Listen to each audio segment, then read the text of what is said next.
بأيهم اقتديتم اهتديتم صدق اللہ وصدق رسولہ النبی الکریم۔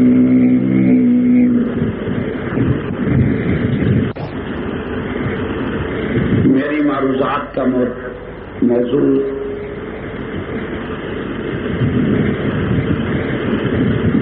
اب گویا ایک متعینہ موضوع شمار ہونے لگ گئے۔ تقریباً اکثر حضرات اس سے بخوبی آگاہ ہیں کہ میری گزارشات کا عنوان کیا ہوگا۔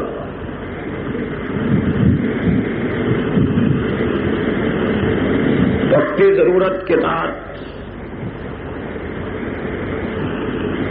بعض اوقات میری معروضات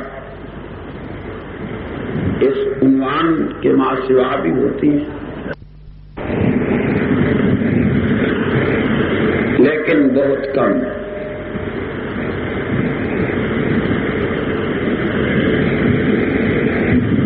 جہاں تک میری عقل، سوچ اور سمجھ نے کام کیا،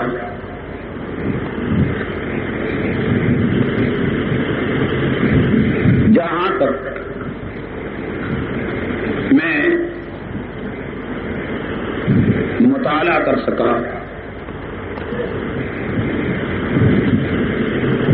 اور جہاں تک مجھے دشمنان اصحاب رسول کی اعلانیہ اور خفیہ سرگرمیوں کی اطلاعات مل سکی، ان کے پیش نظر میں نے اپنے لیے یہ لازم کر لیا کہ موجودہ حالات میں امام الکونین سید الاولین والآخرین امام الرسل سرتاج النبیین فخر دو عالم رسالت پناہ محمد الرسول اللہ صلی اللہ علیہ وسلم کے حکم اور ارشاد کے مطابق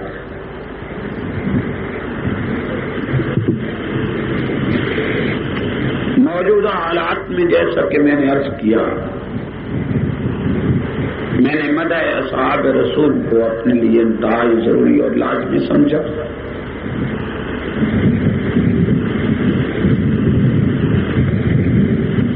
امام الکونین نے، خاتم المعصومین نے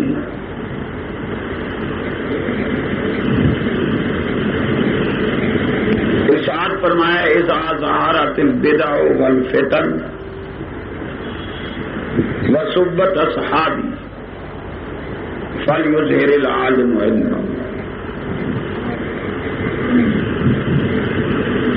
جب بدعات اور فتنے عام ہو جائیں، وسبت اصحابی اور میرے صحابہ پر تبرہ بازی عام ہو، فلیظہر العالم علمہ، عالم کو چاہیے کہ ایسے حالات میں اپنے علم کا اظہار کرے۔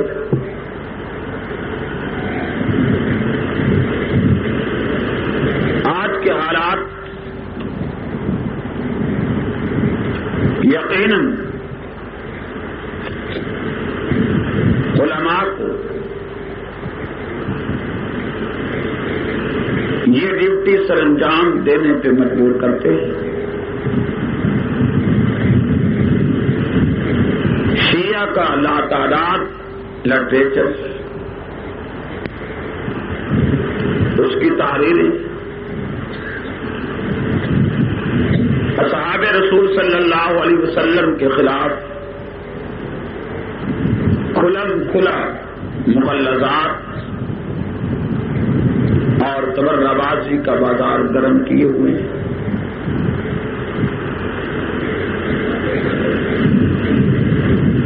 تبرہ بھی ایسا جسے عام ماحول میں کوئی شریف زبان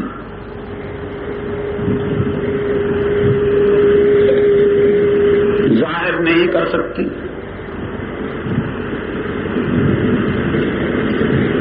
میرا ایمان،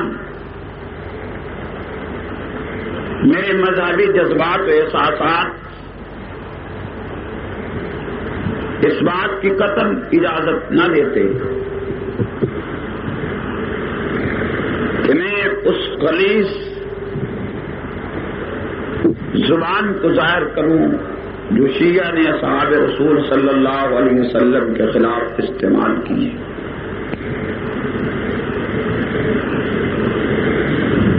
بامر مجبوری اہل سنت کو بیدار کرنے کی غرض، سنیت کو جگانے کی غرض، اہل سنت کو ان کی ذمہ داری کا احساس دلانے کے لیے میں ان غلیظ بکواسات کو نقل کر کے ان کی تردید کرتا ہوں۔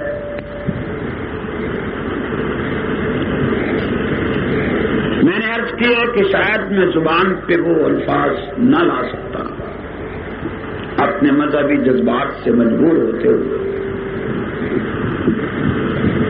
لیکن قرآن و سنت کے مطالعہ سے یہ بات معلوم ہوئی کہ کفار و مشرکین کی وہ گالیاں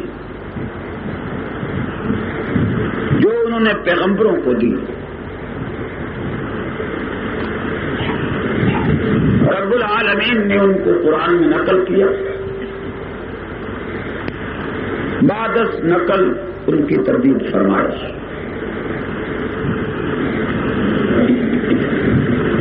کفار کی گالیوں کو نقل کرنے کی ضرورت کیوں محسوس ہوئی؟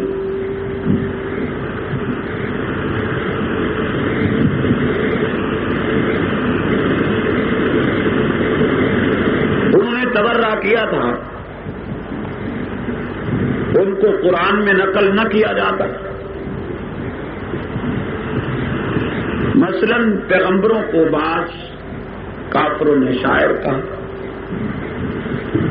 بعض نے مجنون کہا، کئی ایک نے کذاب کہا، معاذ اللہ نقل کچھ نواز۔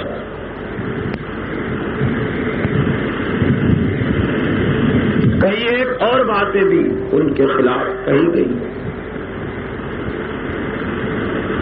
خالق ارض و سما نے ان کی یہ غلیظ زبان نقل کر کے اس کا رد کیا، جس سے یہ تعلیم دی گئی کہ کفار کی غلیظ باتیں انسانیت کے خلاف لب و لہجہ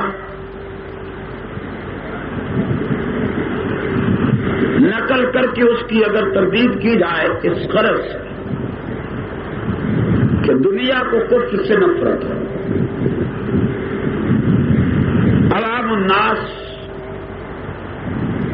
ان کی بد اخلاقی، بد فطرتی، بے حیائی، بد کرداری سے آگاہ،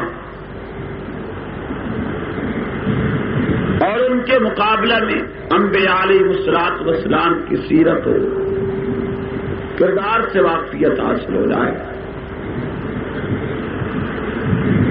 اس غرض کے پیش نظر کتاب اللہ میں کفار کی وہ گالیاں نقل کی گئی جو پیغمبروں کو دی گئی تھی، اور پھر خالق ارض و سما نے دلائل کے ساتھ ان کا رد کیا۔ ان واقعات سے یہ سبق ملا کہ باطل کی اس قسم کی تبربازی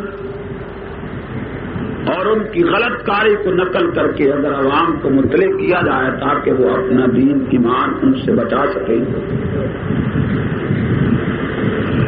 اور اس کا رد کیا جائے دلائل کے ساتھ، تو اس کی شریعت نے اجازت دی ہے۔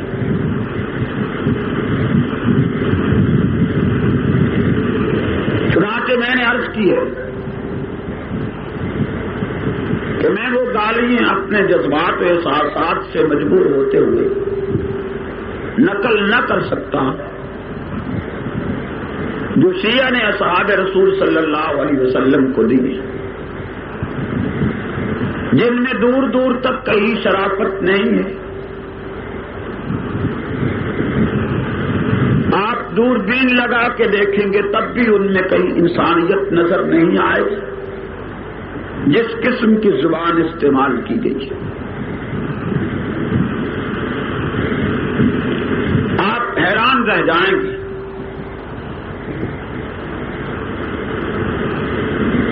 فرقہ شیعہ کا ذمہ دار مجتہد ملا باقر مجلسی ہے، جس کو ہر امام باڑے میں قبلہ کہا جاتا ہے، کعبہ کہا جاتا ہے، اس کی مدح و ستائش کی جاتی ہے، اس کو امام المتکلمین راس الاتقیاء کے لقب دیے جاتے ہیں۔ اس نے اپنی کتاب حق الیقین میں، جو پاکستان میں شاید اردو ترجمہ ہو کے شائع ہو گئی ہو،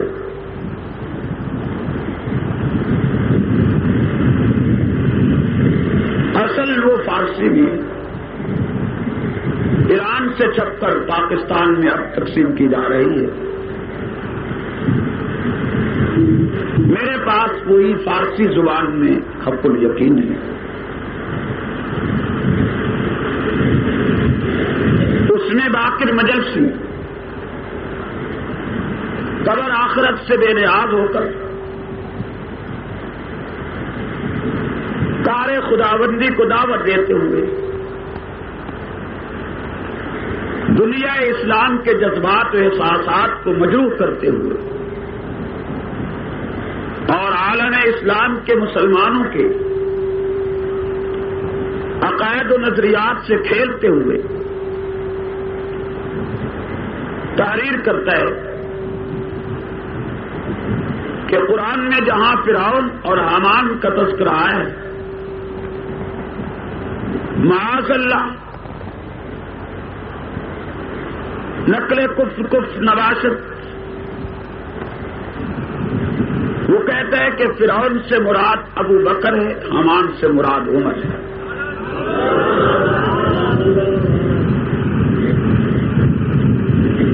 جس کو شوق ہو، تحقیق کا جذبہ ہو، وہ آسانی کے ساتھ اس کتاب کا مطالعہ کر سکتے ہیں۔ اور آج موجودہ حالات میں یہ کتاب ایرانی سرمایہ سے چھپ کر پاکستان میں دھڑا دھڑ تقسیم کی جا رہی ہے۔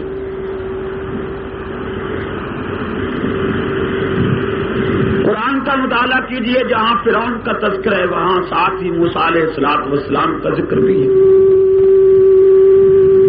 فرعون اور حضرت موسیٰ کی ٹکر کا تذکرہ بھی ہے، پھر فرعون کے غرق ہونے کا ذکر بھی ہے، فرعون کے ساتھ ساتھ بنی اسرائیل کا تذکرہ بھی ہے۔ لیکن حیرت ہے، کون پوچھے اس بدباطن انسان سے کہ اگر اس فرعون سے معاذ اللہ ابو بکر مراد ہے تو ساتھ جو موسیٰ علیہ السلام کا تذکرہ آیا ہوا ہے وہ کون ہے؟ ساتھ ہی جو غرق ہونے کا واقعہ اور تذکرہ ہے تو وہ فرعون کہاں غرق ہوا جس کو آج دنیا شیعت معاذ اللہ فرعون کے نام سے پاکستان میں متعارف کرا رہی ہے، جس کو 14 صدی بیت گئی کہ وہ ایک ایسی جگہ مدفون ہے جس جگہ کا مقام عرش بری سے بھی بلند ہے، جنت سے بھی بلند ہے۔ دنیا تڑپتی ہے جنت کے حصول کے لیے، مسلمان کے دل میں تڑپ ہے، کروٹ کروٹ وہ یہ خواہش رکھتا ہے کہ مجھے جنت حاصل ہو جائے۔ یہ تو معلوم نہیں کہ حق جل مجدہ ہمارا خاتمہ کیسے فرمائیں گے، جنت ملے گی یا نہ۔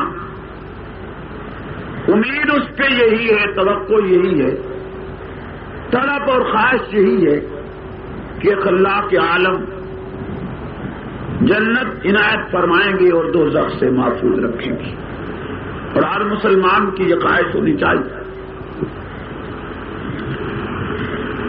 میں عرض یہ کر رہا ہوں کہ جنت اس مقام کے مقابلہ میں کچھ نہیں ہے جہاں آج ابو بکر و عمر مدفون ہیں۔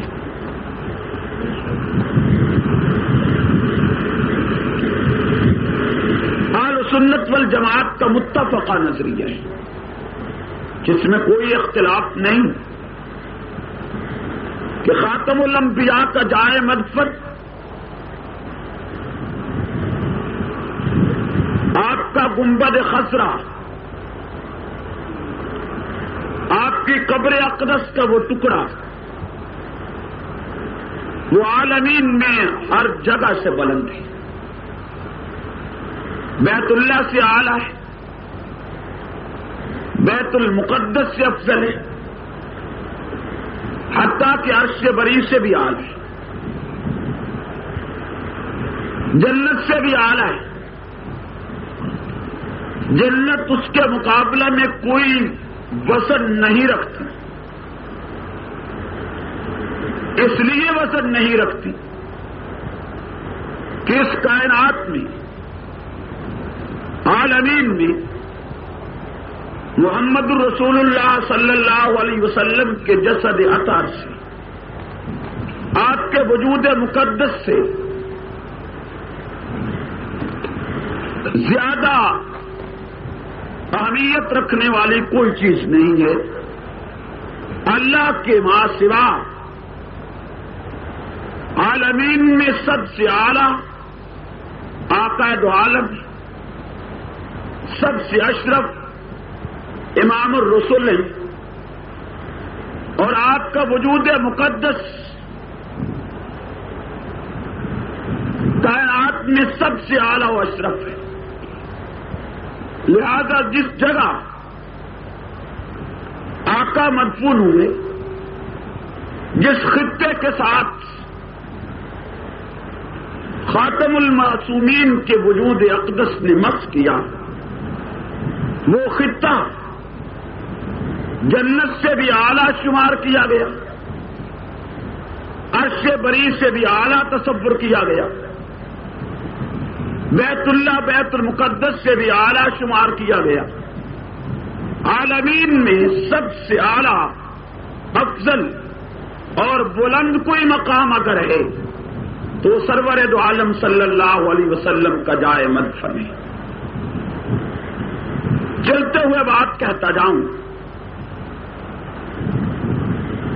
بس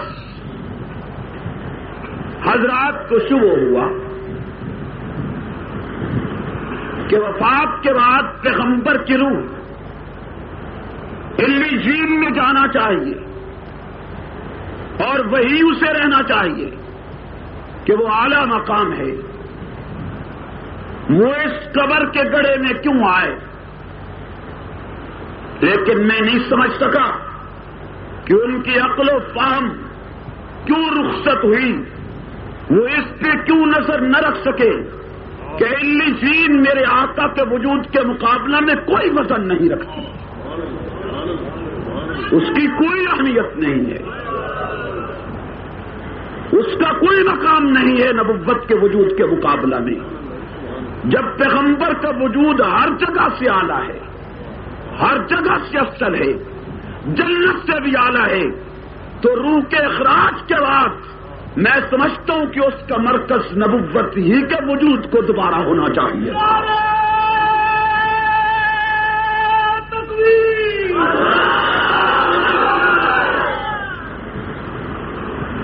اس لیے کہ اعلیٰ جگہ یہی ہے، اہمیت رکھنے والی جگہ یہی ہے، اور پھر خالق کی عرش و سما پوری کرۂ عرش کو، عالمین کے ہر مسلم کو یہ دعوت دے رہے ہیں کہ تم اگر گناہ کر بیٹھو، گناہ کے بعد توبہ لازمی ہے۔ توبہ کے کئی طریقے ہیں۔ توبہ یوں بھی ہو سکتی ہے کہ آپ مسجد میں 2 نفل پڑھ لیں اور اللہ سے معافی مانگیں کہ آئندہ جرم نہیں ہوگا، گناہ نہیں ہوگا، دل سے نکال دیا جائے گناہ کا پروگرام، یوں بھی توبہ ہو سکتی ہے۔ توبہ کا ایک طریقہ یہ بھی ہے کہ آپ گھر ہی 2 نفل توبہ کے پڑھ لیں اور استدعا کریں کہ یا اللہ جو ہو چکا بس آئندہ نہیں ہوگا، دل سے گناہ کا ارادہ نکال دیا جائے، توبہ یوں بھی ہو جائے گی۔ نفل نہیں ادا کیے گئے، ویسے ہی بیٹھے ہوئے ارادہ کر لیا ہے، اللہ بہت جرم کیے، گناہ کیے، آئندہ بس کرتا ہوں، دوبارہ جرم نہیں ہوگا، صاحب کا معاف کر دے، توبہ یوں بھی ہو جائے گی۔ یہ مختلف طریقے بتلائے توبہ کے۔ ایک توبہ کا طریقہ یہ بھی بتلایا، اور اس طریقے کو بتلانے کے بعد توبہ کی قبولیت کا لازمی ہونا بھی ارشاد فرما دیا۔ ارشاد ہوتا ہے کتاب اللہ میں، وَلَوْ أَنَّهُمْ إِذ ظَّلَمُوا أَنفُسَهُمْ جَاءُوكَ فَاسْتَغْفِرُوا اللَّهَ وَاسْتَغْفَرَ لَهُمُ الرَّسُولُ لَوَجَدُوا اللَّهَ تَوَّابًا رَحِيمًا۔ وہ لوگ جنہوں نے اپنی جانوں پہ ظلم کر لیا ہے گناہ کر کے، وَلَوْ أَنَّهُمْ إِذ ظَّلَمُوا أَنفُسَهُمْ، اگر وہ لوگ جو اپنے آپ پہ ظلم کر چکے ہیں آپ کے پاس آتے، جاؤ کا پیغمبر کو خطاب ہے، آمنہ کے لخت جگر کو خطاب ہے، سرتاج الرسل کو خطاب ہے، امام الکونین کو خطاب ہے، جاؤ کا اگر وہ آپ کے پاس آ جاتے، فاستغفر اللہ، اور آپ کے پاس آ کر اپنی زبان سے استغفار کرتے، اللہ معاف کر، واستغفر لهم الرسول، اور پیغمبر ان کے لیے استدعا کرتے کہ اللہ ان کو معاف کر دے، اس کے نسخ کے لیے کہ یہ حکم ایک وقت تک تھا، اس وقت کے بعد ختم ہو گیا۔ اب کوئی شخص بھی نبی کے پاس جا کے یہ نہیں کہہ سکتا کہ آپ میرے لیے استدعا کریں کہ اللہ میرے گناہ معاف کرے۔ یہ آیت اگر منسوخ ہے تو نسخ کے لیے دوسری آیت ہونا چاہیے جو اس کو بیان کرے کہ یہ حکم ایک وقت کے لیے ہوگا، اس کے بعد ختم ہے۔ اگر آیت نسخ کی نہیں ملتی تو حدیث متواتر آنا چاہیے کہ جس میں یہ وضاحت ہو کہ یہ حکم ایک وقت تک رہے گا، جب میں دنیا چھوڑ جاؤں گا اس کے بعد یہ حکم نہیں ہوگا، پھر کوئی اس انداز میں میری قبر پہ نہ آئے کہ میں اس کے لیے استدعا کر سکتا ہوں۔ اگر دوسری آیت بھی اس کے نسخ کے لیے موجود نہیں ہے، دوسری کوئی حدیث بھی متواتر روایت بھی اس کے نسخ کے لیے موجود نہیں ہے، تو قرآن نے جب قیامت تک چلنا ہے تو یہ حکم بھی قیامت تک چلے گا۔ جیسے آج سے 14 صدی قبل گناہ گار کو آرڈر تھا کہ پیغمبر کے پاس جا کے رب سے بھی معافی مانگ اور پیغمبر بھی تیرے لیے مغفرت کرے، دعا مانگے کہ اللہ اس کو معاف کر دے، وہی حکم اب بھی موجود ہے، آج بھی موجود ہے کہ قبر اقدس پہ جاؤ، پیغمبر کے روضہ اقدس پہ جائیے اور وہاں جا کے اپنے خالق سے معافی مانگیے، اللہ میرے گناہ معاف کر دے۔ ساتھ ہی اس آیت کے مطابق اپنے نبی کو کہہ دیجئے، آقا یہ آیت مجھے آپ کی قبر پہ لائی ہے، یہ ارشاد مجھے آپ کی قبر پہ لایا ہے، میں آپ سے درخواست کرتا ہوں کہ اپنے خالق کی بارگاہ عالیہ میں میرے لیے استدعا کیجئے، حق جل مجدہ میرے گناہ معاف کر دے۔ جیسے یہ حکم آج سے 14 صدی پیشتر تھا ویسے یہ حکم آج موجود ہے۔ اگر کوئی اس حکم کو آج نہیں مانتا تو اس کا نسخ پیش کرے ان شرطوں کے ساتھ جو میں نے بیان کیا ہے۔ نعرہ تکبیر!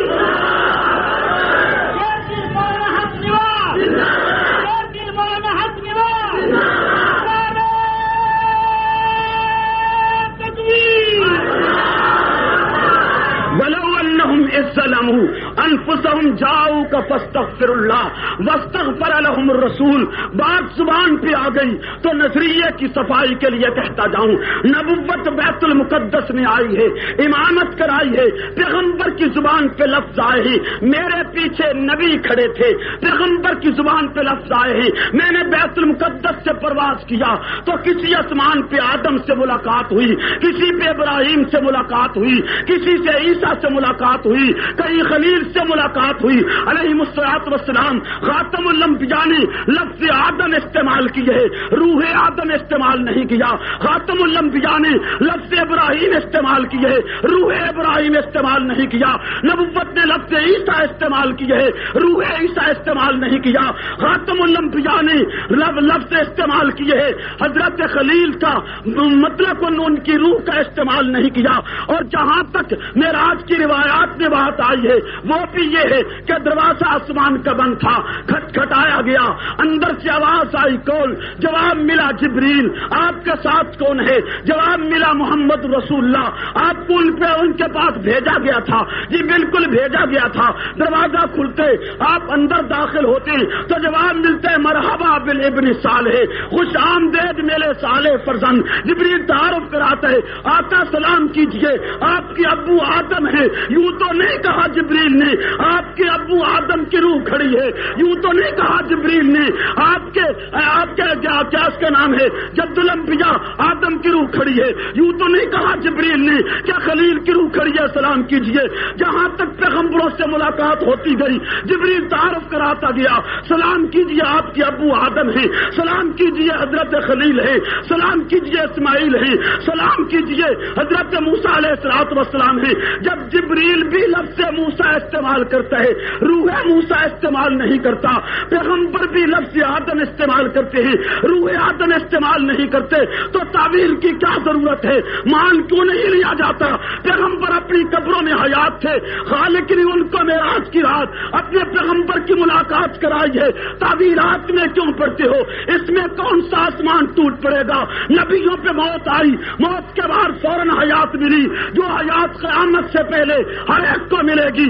اللہ کے عالم نے وہی معجزتاً پیغمبروں کو باقی لوگوں سے پہلے حیات عنایت فرما دی. جبھی تو خاتم الانبیاء نے اعلان کیا الانبیاء احیاء فی قبورہم یصلون. جبھی تو اعلان کیا میں معراج پہ جا رہا تھا، موسیٰ علیہ السلام ایک ٹیلے کے نزدیک اپنی قبر میں نماز پڑھ رہے تھے.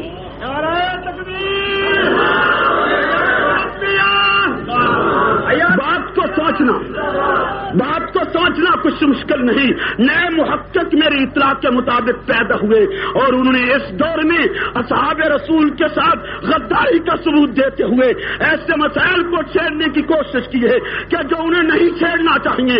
میں آج تو اخلاق کی دنیا میں رہتے ہوئے ان سے درخواست کروں گا کہ اس قسم کی بحث چھیڑنا بند کر دو، ورنہ حق نواز علماء دیوبند کا اہل سنت کے ایک کارکن اور اداکار ہے مٹی میں دیسا جس نے میرے اکابر کے خلاف کوئی آواز بلند کی تھی. اس قسم کی بحثیں چھیڑ کے انتشار امت کا باعث کیوں بنتے ہو؟ نت نئی مسجد، نت نیا فرقہ، نت نئی تنظیم، اس میں کون سا آپ کو گویا شوق ہے؟ آپ کو رفض کھاتا چلا جا رہا ہے، آپ کو دنیا کفر دباتی چلی جا رہی ہے. جو ایک اردو کی کتاب پڑھ لیتا ہے وہ محقق بن کے میدان میں آتا ہے. 14 صدی میں آج تک میرے نقطۂ نگاہ ہے، آج تک 14 صدی میں کوئی ایک محقق عالم ایسا نہیں آیا جس نے ممات پیغمبر پہ کتاب لکھی ہو. ایک نہیں آیا. 1400 سال کا چیلنج کر رہا ہوں، ایک بھی آدمی آپ کو نظر نہیں آئے گا. خیر میرا یہ عنوان نہیں، میری نوٹس میں بات لائی گئی کہ کچھ لوگ نیا پروگرام چھیڑ کے یہاں انتشار و افتراق کی بات کو جنم دینا چاہتے ہیں. میں نے آج تو مختصر سے لفظوں میں عرض کر دی ہے کہ اس قسم کی بحث کو مت چھیڑیے، اس کا کوئی فائدہ نہیں ہوگا. انتشار و افتراق کی راہیں بڑھیں گی، خلیج وسیع ہوگی، میدان بڑھتا چلا جائے گا اور قطعاً اس کا کوئی مفاد نہیں ہوگا۔ بہرحال میں نے سرے راہ عرض کر دیا کہ خاتم الانبیاء محمد رسول اللہ جس جگہ مدفون ہے وہ جنت سے اعلیٰ ہے، جہاں مدفون ہے وہ عرش بری سے اعلیٰ ہے، جہاں مدفون ہے وہ کائنات کی ہر چیز سے اعلیٰ ہے، مقدس ہے، مطہر ہے۔ اور آقا سمجھانے کے لیے فرما گئے ما بین بیتی و منبری روضۃ من ریاض الجنہ۔ آج دنیا دیکھتی ہے، ہر آنکھ دیکھتی ہے، آج جا کے دیکھتی ہے، اور جب ابو بکر دفن ہوئے تھے اس وقت دیکھا گیا۔ آج جو حج پہ جاتے وہ بھی دیکھتے ابو بکر اسی جنت میں دفن ہے، عمر اسی جنت میں دفن ہے۔ کتنا بد فطرت ہے، کتنا بدطینت ہے، کتنا غلیظ ہے وہ انسان۔ اور اگر میں اس کو خلاصت کا کیڑا کہوں، اگر میں اس کو یہودی نسل کہوں، اگر میں اس کو ابن سبا کا ناپاک نطفہ کہوں، اگر میں اس کو ملکی غدار کہوں، اگر میں اس کو قرآن کا باغی کہوں، اگر میں اس کو پیغمبر کا دشمن کہوں، تو حق ہوگا جو ان دو مقدس شخصیات کو جو جنت سے بھی اعلیٰ مقام میں مدفون ہیں ان کو فرعون اور حامان کہتے ہیں۔ اب بھی آپ سمجھتی ہیں حق نواز شدت کرتے ہیں، مجھے تو کوئی شک نہیں رہا۔ میں نے شیعت کو کافر کہا ہے، دنیا کو بتلایا ہے، جب تک زندگی رہے گی جان ہتھیلی پہ رکھ کے اصحاب پیغمبر کے گستاخ کو کافر کہتا رہوں گا۔ محض جذبات نہیں، محض احساسات نہیں، محض شعلہ نوائی نہیں، محض غصہ نہیں، بات سمجھ آئیے اور اتنے سمجھ آئیے کہ میں اپنی عدالت میں بحث کرنے کو تیار ہوں۔ مجھے شیعہ کے کفر میں کوئی شبہ نہیں رہا، میں ان کو صرف کافر ہی نہیں سمجھتا، کالا کافر سمجھتا ہوں۔ جس آدمی کو شوق ہو، طلب ہو، وہ خود تحقیق کرے، جستجو کرے۔ میں اکیلا نہیں کہتا، میرے ساتھ علماء کی ایک کھیپ ہے، میں اکیلا نہیں کہتا، میرے ساتھ اکابرین کا تعاون ہے۔ مثلا آپ غور کیجئے، فقہ حنفی کی ہر کتاب کہتی ہے من انکر صحبت ابی بکر فہو کافر، ہر کتاب کہتی ہے جو ابو بکر کی صحبت کا انکار کرے، یہ کہے کہ وہ نبی کے صحابی نہیں تھے، اس کے کفر میں کوئی شبہ نہیں ہے۔ فتاوی عالمگیری جس کو 500 جید علماء نے مرتب کیا، وہ واضح لفظوں میں اعلان کر رہا ہے کہ لفظوں میں اعلان کرتے من انکر امامت ابی بکر فہو کافر، جو امامت ابی بکر کا انکار کرے اس کے کفر میں بھی کوئی شبہ نہیں۔ عالمگیری کے مصنفین 500 علماء کہتے ہیں کہ بعض حضرات نے اس فتوے سے اختلاف کیا، لیکن بس صحیح انہ کافر، صحیح فتویٰ یہی ہے کہ صحبت صدیق کا منکر کافر ہے، امامت ابی بکر کا منکر کافر ہے۔ آپ جستجو کیجئے، فتاوی شامی اٹھائیے، اس میں یہی لکھے صحبت صدیق کا منکر کافر ہے۔ آپ فتاوی دارالعلوم دیوبند کو اٹھائیے، اس میں یہی لکھے جو ابو بکر کو صحابی رسول نہ مانے وہ مسلمان نہیں ہے۔ آپ مفتی کفایت اللہ دہلوی علیہ رحمہ کی کفایت المفتی اٹھائیے، اس میں یہی لکھے جو ابو بکر کو صحابی رسول نہ مانے وہ کافر ہے۔ آپ اور جستجو کیجئے، آپ کو فتاوی جات مل جائیں گے۔ بریلوی مکتب فکر کے ذمہ دار عالم مولوی احمد رضا خان بریلوی کا فتاوی رضویہ اٹھا لیجئے، اس میں آپ کو یہی ملے گا کہ ابو بکر کی صحابیت کا منکر کافر ہے۔ یہ اکیلا میں تو نہیں کہتا، حضرت مجدد الثانی کا فتویٰ اٹھا لیجئے، وہ لکھتے ہیں کہ صحابیت صدیق کا منکر کافر ہے۔ اکیلا میں نہیں ہوں، شاہ ولی اللہ محدث دہلوی تفہیمات الہیہ میں شیعوں کو کافر لکھتے ہیں۔ جس کا دل چاہے، جس کو شوق ہو، طلب ہو، شاہ ولی اللہ کی تفہیمات الہیہ اٹھائے۔ میں تو ایک عرصہ سے چیخ رہا ہوں اور دلیل سے عرض کر رہا ہوں، اکیلا میں نہیں، جید علماء، محدثین، مفکرین، فقہا اور وہ لوگ جن کا تقویٰ پرہیزگاری مسلم ہے وہ شیعت کے کفر کے قائل ہوئے ہیں۔ یہ الگ بات ہے آپ نے پڑھا نہ ہو، آپ کی نظر سے فتاوی جات گزرے نہ ہوں اور آپ اس میں شبے میں رہیں، مجھے کوئی شک نہیں، میں شیعہ کو کافر سمجھتا تھا، کافر سمجھتا ہوں، جب تک جان باقی ہے کافر سمجھتا رہوں گا۔ میں شیعہ کو چھوٹا کافر ہی نہیں سمجھتا، قادیانیوں سے بڑا کافر سمجھتا ہوں۔ پنجاب حضرت مولانا حق نواز، نعرہ تکبیر۔ بات قادیانیوں کی، بات قادیانیوں کی منہ پہ آئی تو بات کہتا جاؤں، آج پاکستان کے امیر المومنین نے، اسلام کے ٹھیکیدار نے، اسلام کا خلخلہ بلند کرنے کے گویا بلند باغ نعرے لگانے والے جنرل ضیاء الحق نے مرتد بے ایمان ظفر اللہ کے لیے دعا کی ہے، ظفر اللہ قادیانی کے لیے کہ اللہ اس کو اپنے جوار رحمت میں جگہ دے۔ میں آج پوری شدت کے ساتھ یہ احتجاج کرنا چاہتا ہوں کہ اگر یہ بیان ضیاء الحق کا اپنا ہی ہے اور اخبار نے حاشیہ آرائی نہیں کی تو یقین جانے وہ کہ وہ ہمیں شبہ پڑ گئے ہے کہ وہ شخص جو قرآن و سنت سے ناواقف ہے، اسے قرآن و سنت کی ہوا تک نہیں لگی، وہ انتہائی جاہل ہے، وہ نہیں جانتا کہ کافر کے لیے یہ دعا نہیں کی جا سکتی، اور اگر وہ واقف ہے اس نے جانتے بوجھتے ہوئے کہ کافر کے لیے جوار رحمت کی دعائیں نہیں ہوتی، اگر کافر بھی اللہ کی رحمت میں جائے گا اور مومن بھی اللہ کی رحمت میں جائے گا تو جھگڑا باقی کیا رہا؟ دنیا میں مومن ٹکرے مارے، مومن محنت کرے، اللہ رسول پہ ایمان لائے، اس کے احکام مانے، یہ بھی جنت میں، اور جو مرتد بے ایمان ہو کافر ہو وہ بھی جنت میں جائے، یہ کیا تماشا ہے؟ دونوں کیسے جنت میں پہنچ جائیں گے؟ کافر جہنم میں جائے گا، مومن جنت میں جائے گا۔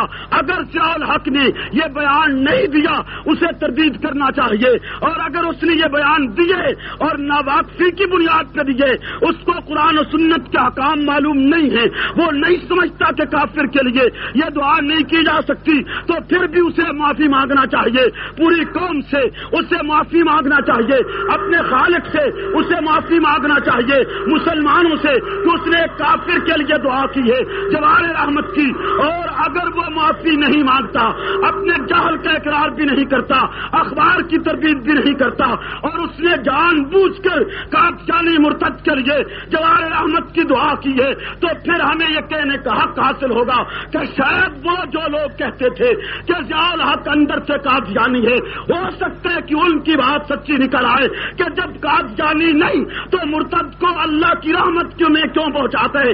اس لیے میرا احتجاج ہے کہ اگر اس کا بیان نہیں تب بھی تردید کرے، بیان ہے اور جہالت کی بنیاد پر دیا گیا ہے تب بھی معافی مانگے، اگر تردید بھی نہیں کرتا اور قبول کرتے ہوئے معافی بھی نہیں مانگتا کہ مجھ سے غفلت ہوئی، میں مسئلہ نہیں جانتا تھا، تو ہم کہنے میں حق بیانے ہوں گے کہ اوپر سے اسلام کا نعرہ بلند کرتا ہے، حقیقتاً اس کو اسلام سے کوئی تعلق نہیں ہے۔ کہنے میں حق بیانے ہوں گے یا نہیں؟ اونچی آواز سے اس نے یہ جو بیان دیا اس کی تردید ہونا چاہیے یا نہیں ہونا چاہیے؟ اونچی اونچی آواز سے۔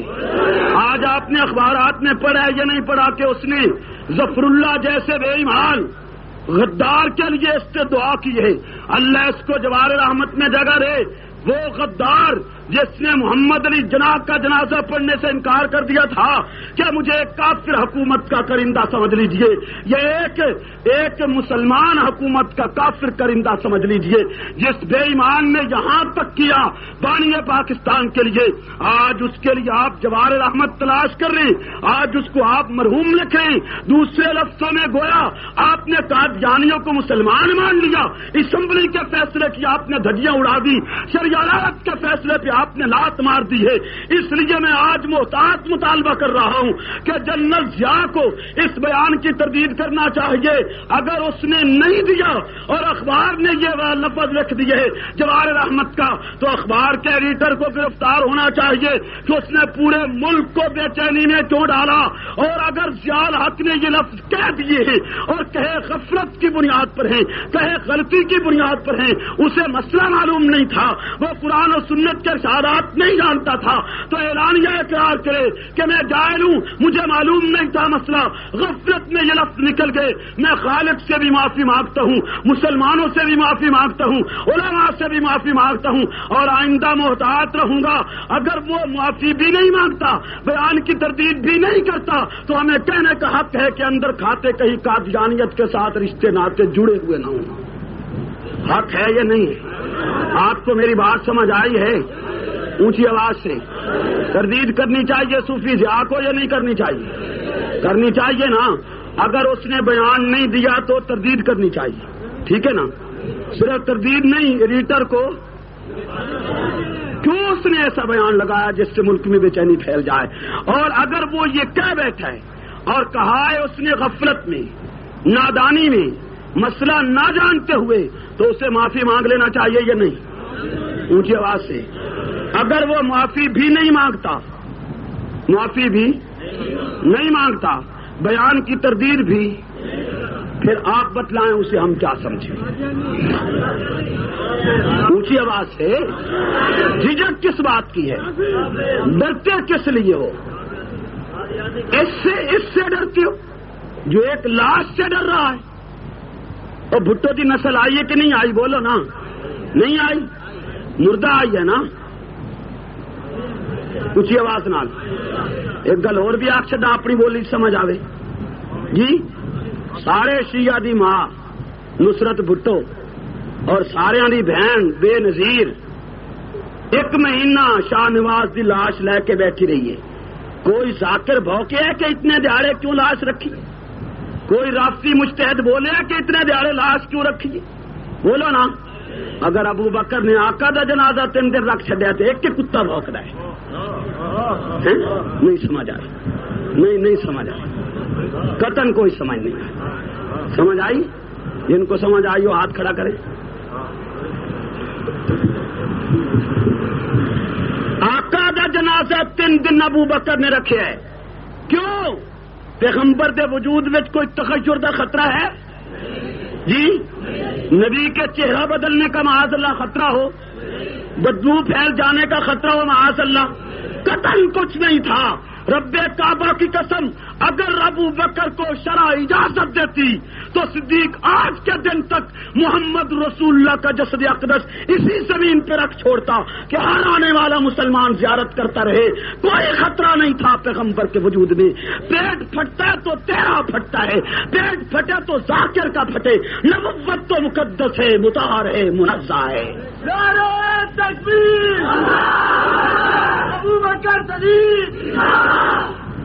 کوئی بولا ہے ذاکر ایک بتلائیں آپ اونچی آواز سے، 1 مہینہ لاش کیوں پی رہی؟ لاش بھی وہ جو شراب اور اچکے پن کی ماری ہوئی، ٹھیک ہے یا نہیں؟ اونچی آواز نال۔ تو بھائی MRD کا مسئلہ الگ ہے، حقائق الگ ہے، ٹھیک ہے کہ نہیں؟ اونچی آواز نال۔ حقیقت بہرحال، عقیدہ اپنی جگہ عقیدہ ہے، مسلک اپنی جگہ مسلک ہے۔ ہم نے مسلک نہیں بیچا نہ قربان کیے۔ سچ کہتا ہوں کہ ایک بھی ذاکر نہیں بولا، ایک بھی مجتہد نہیں بولا، اور خمینی کا فوٹو اٹھا کے شاہ نواز کے وجود کے ساتھ پھرنے والے ٹاؤٹ ایک بھی نہیں بھونکا کہ اتنے دن لاش کیوں لیے بیٹھے رہے ہو۔ اگر صدیق نے 3 دن رکھ چھوڑا آقا کے جنازے کو اس لیے کہ دور دراز سے آنے والے صحابی زیارت کر لیں، بصرہ سے آ کے زیارت کر لی جائے، شام سے آ کے زیارت کر لی جائے، مکہ سے آ کے زیارت کر لی جائے، اور پھر ایک مجبوری یہ بھی تھی کہ نبی کا جنازہ عام جنازہ نہیں تھا، اس میں اللہم اغفر لحینا و میتنا تو پڑھنے کی اجازت ہی نہیں تھی، نہ پڑھا جا سکتا تھا۔ پیغمبر کا جنازہ ہے، الصلاۃ والسلام علیک یا رسول اللہ، یا درود شریف 10 کی ٹولیوں میں صحابہ آئے اور نبی کے جسد اقدس پہ درود پڑھتے واپس چلے گئے۔ اور دوسرا مسئلہ یہ تھا کہ جہاں نبی کی وفات ہوئی ہے اسی جگہ آپ نے دفن ہونے، وہاں سے 4 پائی اٹھائی بھی نہیں جا سکتی۔ حضرت عائشہ صدیقہ کائنات کے حجرہ اقدس میں آپ کا انتقال ہوا، وہاں سے 4 پائی باہر اٹھانے کی اجازت بھی نہیں تھی، کسی اور جگہ دفن کرنے کی اجازت بھی نہیں تھی۔ اس لیے وہ چونکہ مکان چھوٹے 10 آدمی اس میں آ سکتے تھے، 10 کی ٹولیوں میں مہاجر آئے، 10 کی ٹولیوں میں انصاری آئے۔ سنی بھی کہتے ہیں، شیعہ کتاب بھی کہتی ہے کہ مہاجری انصار 10 کی ٹولیوں میں آئے۔ ظاہر ہے کہ 1,24,000 پیغمبر کے صحابہ جب 10 کی ٹولیوں میں آئے تو کیا 3 دن اس کے لیے زیادہ تھے؟ جب ہر صحابی نے درود پڑھنے اور یہی پیغمبر کا جنازہ ہے تو 3 دن میں بھی مشکل سارے پورے نہیں ہوئے۔ پھر بھی راستی کے پیٹ میں مروڑ اٹھے کہ جلدی نبی کو آنکھوں سے غائب کیوں نہیں کیا؟ اس کو ابو بکر کا یہ کمال، ابو بکر کا یہ ہنر، ابو بکر کا یہ وقت کہ اس نے صحابہ کو 3 دن خاتم الانبیاء کی زیارت کروائی، اس کو یہ بھی عیب نظر آئے۔ متقی نسل کو صدیق کا کمال بھی عیب نظر آتا ہے، خلافت کے کیڑے کو صدیق کی عصمت بھی عیب نظر آتا ہے۔ اس بے ایمان کو، اس مرتد کو، رئیس المنافقین کو صدیق کی عصمت بھی عیب نظر آئی۔ کیوں نہ میں اس صدیق کی عصمت کے پھیرے لہراؤں جس کو 2 توڑی کے گنڈے آج اعلانیہ تورا کر رہے ہیں، اور باقر مجلسی جیسا ملعون جس کو فرعون لگتا ہے۔ میرے پاس ان کے لیے کوئی نرم زبان نہیں ہے، میری زبان انشاءاللہ رفض کے خلاف، شیعت کے خلاف تلوار سے زیادہ تیز برسے گی۔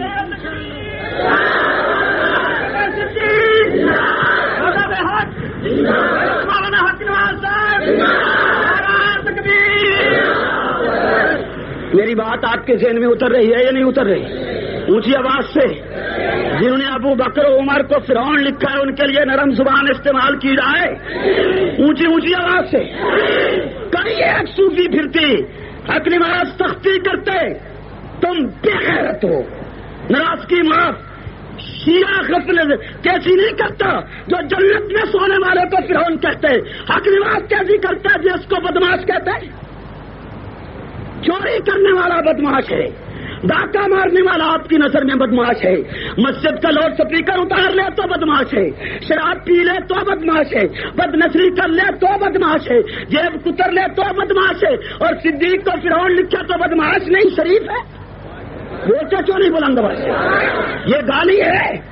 چور کو بدماش کہنا گالی ہے، ڈاکو کو بدماش کہنا، شرابی کو بدماش کہنا گالی نہیں. کیوں؟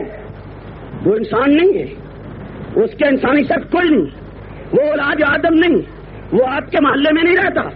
اگر آپ اس کو بدماش کہتے ہوئے نہیں ہچکچاہٹ محسوس کرتے، نہ آپ کا مولوی ہچکچاہٹ محسوس کرتا ہے، نہ آپ کرتی تھی، تو میں نے اس کو بدماش کہا ہے جو صدیق کو فرعون کہتا ہے.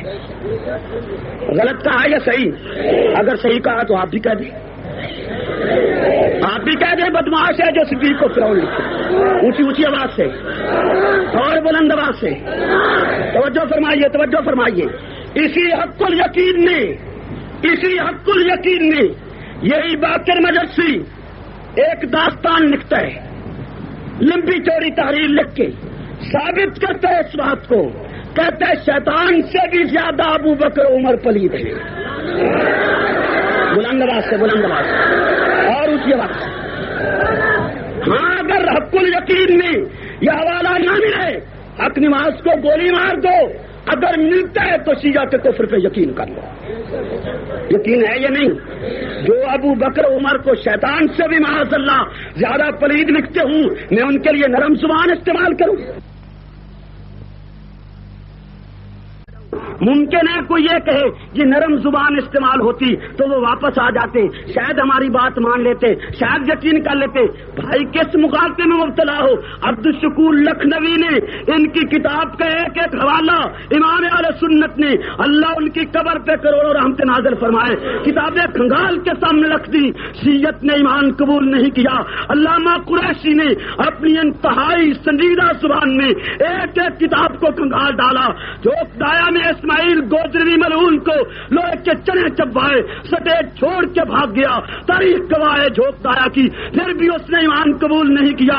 علامہ توسوی نے ان کی کتاب کے ایک ایک حوالہ ان کے سامنے رکھے اور نہایت ہی احسن اور پیارے الفاظ میں کہا ہے کہ میرے دوستوں، میرے شیعہ دوست کی کتاب حوالہ مان لے. آج تک کوئی ایمان نہیں لایا. میرا یقین ہے شیعہ جب شیعہ ہو گئے اس کے ایمان کی جڑ سڑ چکی ہے. آپ نرمی کریں تب بھی شیعہ ہے، آپ سختی کریں تب بھی شیعہ ہے، وہ واپس نہیں آئے گا. آپ مثال نہیں پیش کر سکتے. اور یہ بھی میں اپنی طرف سے نہیں کہتا. خواجہ غلام حسن صاحب سواق دنیا جانتی ہے ان کی قراءات کو. کئی ہندوؤں کو کلمے پڑھائے. ابھی تک وہ لوگ زندہ موجود ہیں جو کہتے ہیں کہ ایک کیس بنا کے ہندوؤں کو کلمے پڑھاتا ہے. عدالت میں آج جج نے پوچھا آپ جبری کلمہ پڑھاتے ہیں؟ تو فرمانے لگے ان کو تو میں پڑھاتا ہوں، آپ کو کس نے پڑھایا؟ تو وہ بھی کلمہ پڑھنے لگ گیا. یہ ان کی کرامت معروف ہے، اور جن لوگوں نے آنکھوں سے دیکھی ہے وہ ابھی زندہ موجود ہیں. انہی سے ایک شخص سوال کرتا ہے اور ان کے ملفوظات میں یہ سوال و جواب درج ہے. ذمہ دار ہوں حوالے کا، کتاب پیش کروں گا. ایک شخص پوچھتا ہے کہ آپ نے بڑے ہندوؤں کو کلمہ پڑھایا، مسلمان کیے، آپ نے کوئی شیعہ کیوں مسلمان نہیں کر لیا؟ تو خواجہ سواگی ارشاد فرماتے ہندو کے ایمان کی جڑ خشک ہو گئی تھی، پانی دیا تو ہری ہو گئی. شیعہ کے ایمان کی جڑ سڑ گئی ہے، ہری نہیں ہو سکتی. آگے توجہ کیجئے. خواجہ سواگی لکھتے ہیں کہ جہاں شیعہ قدم رکھے اس کے قدم پہ قدم مت رکھ، جس کنویں سے پانی پیے اس کنویں سے پانی مت پی. آپ مجھے کہتے ہیں میں شدت کرتا ہوں. آپ اکابرین کی تاریخ تو پڑھیں, ان کے واقعات و حالات تو دیکھیں. اس لیے میرا ذہن یہ ہے کہ جس نے صدیق کا حیا نہیں کیا وہ تیرا بھی حیا نہیں کرے گا. جس کو گنبد خضرا سے شرم نہیں آئی وہ تیری صالحانہ زبان کا بھی شرم نہیں کرے گا. اس لیے آپ اس کفر کو تش تش بام کر, اس کی بے حیائی, اس کی بد کرداری, اس کی غنڈہ گردی, اس کی رات دن کی بدماشیوں پہ نظر رکھ کے سنیت سر بکف ہو کے میدان میں آئے. رستہ روک لے دردل کا, رستہ روک لے رفت کا, رستہ روک لے بدماشی کا, بے حیائی کا, غنڈہ گردی کا, بکواسات کا, افواج کا. خمینی کے غنڈوں کو بتلا دے کہ سنیت بیدار ہو چکی ہے. اس نے لمبی چادر جو نیند کی تانی ہوئی تھی ادھار پھینکیے. سنیت سوئی ہوئی تو ضرور تھی, بغیرت نہیں تھی.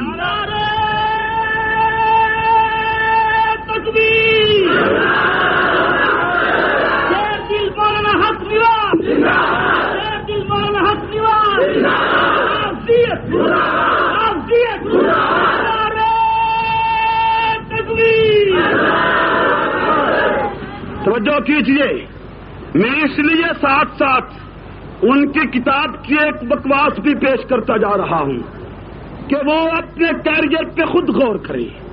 انہیں میری زبان تلخ معلوم ہوتی ہے تو پہلے اپنے مجتہد کی قبر پہ پیشاب کریں جس نے یہ غلیظ زبان استعمال کی ہے. اس کے بعد اگر میں سخت زبان استعمال کروں پھر میں مجرم ہوں. شیعہ پہلے اپنے مجتہد پہ لعنت بھیجے, اس کی قبر پہ جوتے مارے, اس کی قبر پہ پیشاب کرے, اس کے خلاف اشتہار چھاپے کے ملون تھا. اس کے بعد میں سختی کروں تو مجھے پکڑ لیا جائے. جب تک وہ ان مجتہدوں کو جو ابو بکر عمر کو فرعون اور حمان لکھتے ان کو اپنا قبلہ کہتے ہیں, اس وقت تک حق نواز کی زبان بھی نرم نہیں ہوگی. میں ان کو بدماش کہوں گا, صرف بدماش نہیں کافر اور مرتد کہوں گا. ٹھیک ہے یہ نہیں, اونچی آواز سے اور بلند آواز سے. اور شیعت کو یہ بھول جانا چاہیے کہ اگر تم منظم ہو تو جنگ کی زمین پر سنیت منظم ہو چکی ہے. ضروری نہیں کہ میں تمہیں اپنی تنظیم سے آگاہ کروں. تمہیں ہمارا منظم ہونا, ہماری تنظیم کا چند دنوں بعد پتہ چل جائے گا کہ سنیت کتنی منظم ہے. تم آنے والے محرم میں تبرہ کر دیکھو, سنیت کی تنظیم کا مطالعہ کر لینا. تمہاری آواز, تمہاری آواز, تاریخ ناموں سے صحابہ اللہ کے گھر میں کھڑا ہوں. توجہ کیجیے, توجہ کیجیے, اللہ کے گھر میں کھڑا ہوں. میں نے 10 سال لگائے ہیں سنیت کو بیدار کرنے پر, اس کو جگانے پر. اب مجھے الحمدللہ ایک حد تک تسلی ہے کہ سال 1 محرم سے 10 محرم تک اشارے میں, کنارے میں, صریح الفاظ میں جنگ کی زمین پر کوئی ذاکر تبرہ نہیں کر سکے گا. تبرہ کرے گا تو رزلٹ دیکھ لے گا. ٹھیک ہے یہ نہیں, اونچی آواز سے. ہاں میں ویسے نہیں کہہ رہا, میں سنیت کو انڈر گراؤنڈ اتنا منظم کر چکا ہوں. ضروری نہیں کہ میں اپنی تنظیم سے آگاہ کر دوں, لیکن اللہ کے فضل و کرم سے منظم کر چکا ہوں. میرے ساتھ والے ساتھیوں کو, علماء کو بھی, اپنی جماعت کے لوگوں کو بھی ابھی کوئی علم نہیں ہے, نہ میں بتلانا چاہتا ہوں. البتہ ملک ہمارا ہے, اس کی ایک ایک انچ زمین ہمیں عزیز ہے, اس کے ایک ایک مرلہ عزیز ہے, پر صدیق سے زیادہ عزیز نہیں ہے, عمر کی عدالت سے زیادہ عزیز نہیں ہے.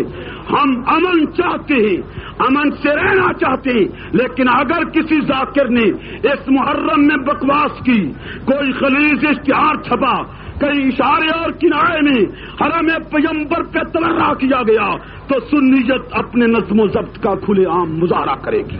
بات تو کریں گے آپ یا نہیں کریں گے؟ بلند آواز سے جی. آنے والے محرم میں تبرہ اگر ہوا رزلٹ سامنے آ جائے. ٹھیک ہے انشاءاللہ تو کہہ دیجئے اور اونچی آواز سے. میں عرض یہ کر رہا ہوں, میری زبان کی آپ کو تلخی محسوس ہوتی ہے, شیعت کا کفر کیوں محسوس نہیں ہوتا؟ اس کی مغلظات کیوں محسوس نہیں ہوتی؟ اس کا رات دن کا تبرہ کیوں محسوس نہیں ہوتا؟ اسی حق الیقین کا ملول مصنف لکھتا ہے کہ جب مہدی قبر سے باہر آئیں گے تو پہلا کام یہ کریں گے کہ وہ عائشہ کی قبر کھودیں. بلند آواز سے لعنت. اور عائشہ کی قبر کھودنے کے بعد معاذ اللہ آگے یہ ملعون لکھتا ہے کہ عائشہ کے وجود پہ حد جاری کریں گے. وہ کیسا مہدی ہے جو پیغمبر کی حرم محترم پہ حد جاری کرتا ہے؟ میں وہ مہدی نہیں مانتا. آپ مانتے ہیں ایسا مہدی؟ اونچی آواز سے. قتل میں ایسے مہدی کا قائل نہیں ہوں جو پیغمبر کے حرم پہ حد جاری کرے. لیکن اسی حق الیقین میں باقر مجلسی شیعہ کی اسی کتاب میں پیغمبر کے حرم کی صدیقہ کائنات کی حضرت عائشہ صلوات اللہ علیہا کی اور کون عائشہ سنیت کے دل و دماغ کو بیدار کرنے کے لیے، سنیت کو جگانے کے لیے، سنیت کو جھنجھوڑنے کے لیے عرض کیے دیتا ہوں، کون ایسا جسے کائنات کے مومنوں کی امی ہونے کا شرف حاصل ہے؟ کون ایسا جس نے مسواک چلا کے نبوت کے دہن اقدس میں دیا؟ اور کون ایسا جس کی گود اقدس میں آخری وقت امام المعصومین خاتم المعصومین کا سر اقدس تھا؟ اور کون امی جس کا حجرہ تا قیامت جنت بن گیا؟ اور کون امی وہ امی جسے عائشہ کہتے ہیں؟ کون امی وہ امی جسے صدیقہ بنت صدیق کہتے ہیں؟ کون امی جسے عائشہ کہا جاتا ہے؟ کون ایسا صادقہ ایسا؟ کون ایسا مجتہدہ ایسا؟ اور کون ایسا بعفت ایسا؟ کون ایسا عفت مآب ایسا؟ کون ایسا مطہر ایسا مقدس ایسا منزہ ایسا؟ اور کون ایسا پیغمبر کا لباس ایسا؟ اور کون ایسا پیغمبر کی پگڑی ایسا؟ اور کون ایسا پیغمبر کی عزت ایسا؟ اور کون ایسا پیغمبر کا وقار ایسا؟ اور کون امی جو پیغمبر کے ساتھ سفر کر رہی ہیں، ہار گم ہوا، پیغمبر کو آرڈر ملتا ہے، نبوت کے معصوم قدم روک لیے گئے، صدیق رک کے، عمر والی رک کے، رک جائیے، کس لیے؟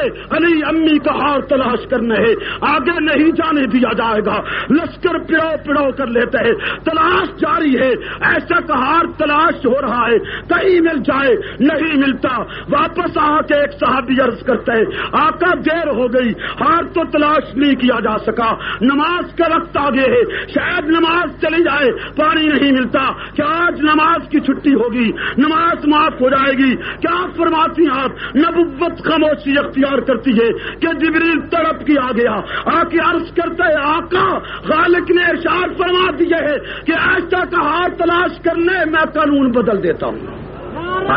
تکبیر، جان سیدہ عائشہ صدیقہ، نعرہ تکبیر. قانون کیا بدلا؟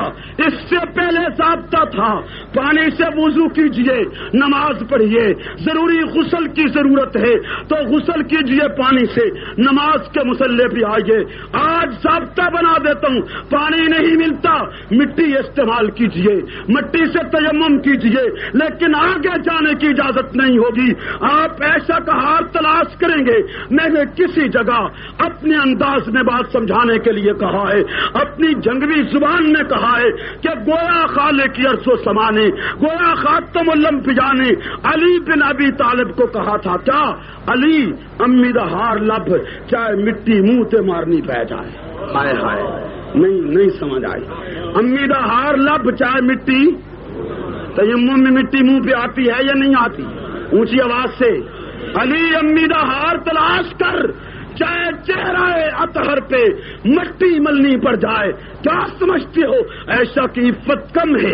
ایسا کی عفت معاذ اللہ اتنی گری ہوئی ہے کہ آج 2 ٹکے کی آدمی بکواس کرتے پھرے. باقر مجلسی جیسا ملعون اس امی کے لیے، پیغمبر کے حرم کے لیے بکواس کرتا ہے، بھونکتا ہے کہ مہدی آ کے ان کی قبر کھودیں گے اور ان پہ حد جاری کریں گے. آپ بتلائیں کہ جن شیعوں کا یہ نظریہ ہے وہ مرتد ہیں یا نہیں ہیں؟ اونچی آواز سے دل گواہی دیتا ہو تو بولیے. نہیں ہے مرتد؟ اونچی آواز سے مجھے گالیاں بعد میں دے. اگر شیعہ کو میرا لفظ سخت نظر آتا ہے تو ان کو باقر مجلسی کا بھی لفظ سخت نظر آنا چاہیے یا نہیں؟ اونچی آواز سے پہلے باقر مجلسی پہ لعنت بھیجیں، اس کے بعد اگر میں پھر شدت کروں، سختی کروں، تو مجھے پوچھا جا سکتا ہے کہ جب ہم نے اس غلیظ کو چھوڑ دیا ہے تو ہمیں کیا کہتا ہے؟ لیکن جب تک تم اس کو قبلہ کہو گے، تم اس کو کعبہ کہو گے، میری زبان تمہارے لیے بھی یہی ہوگی، اس کے لیے بھی یہی ہوگی۔ ٹھیک ہے یا غلط ہے؟ اونچی آواز سے اس نے عائشہ کی توہین کی ہے یا نہیں کی؟ پیغمبر کی عزت عائشہ ہے یا نہ؟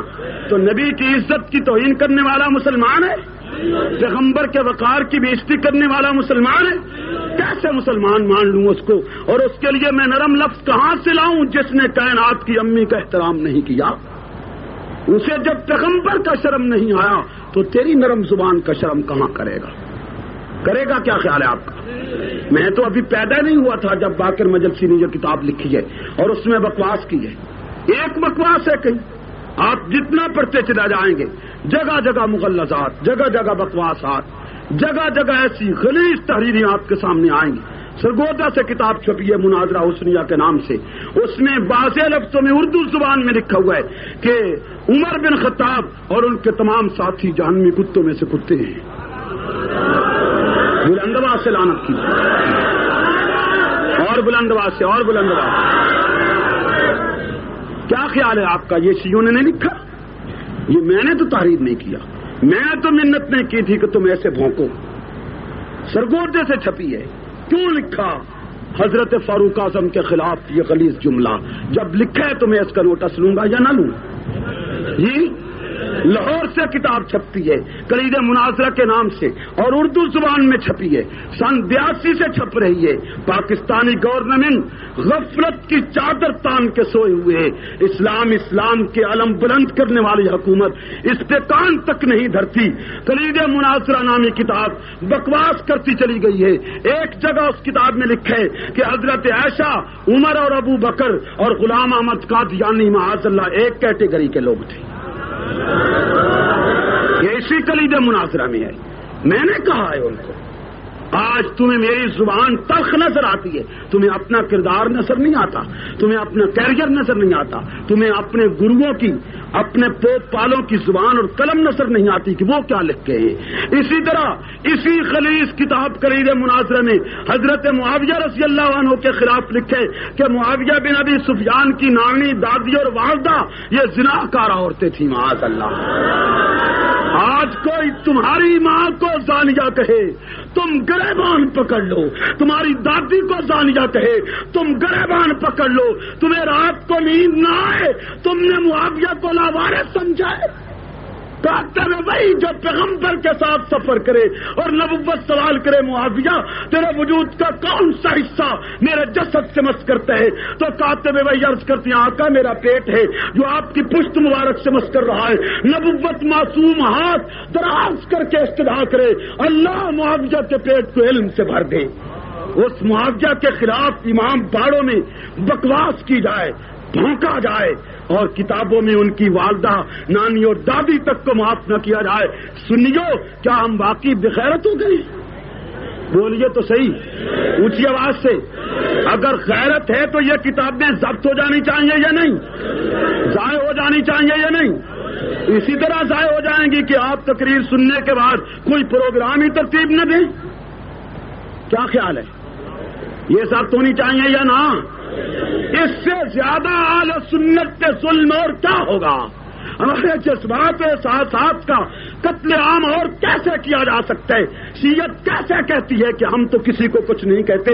تمہاری تو بنیادی گالی گلوچ پہ ہے، تمہارے پہ تم نے بنیاد رکھی ہے، جو تمہارے منہ میں آیا بکتے چلے گئے ہو، بھونکتے چلے گئے ہو اصحاب رسول کے خلاف، ازواج پیغمبر کے خلاف تمہیں شرم تک نہیں آئی، حیا تک نہیں آیا کہ وہ لوگ جو دودھ پیتے بچے نیزوں کی انیوں کے سامنے رکھ کے کٹوا گئے، ان کے خلاف تم نے بکا۔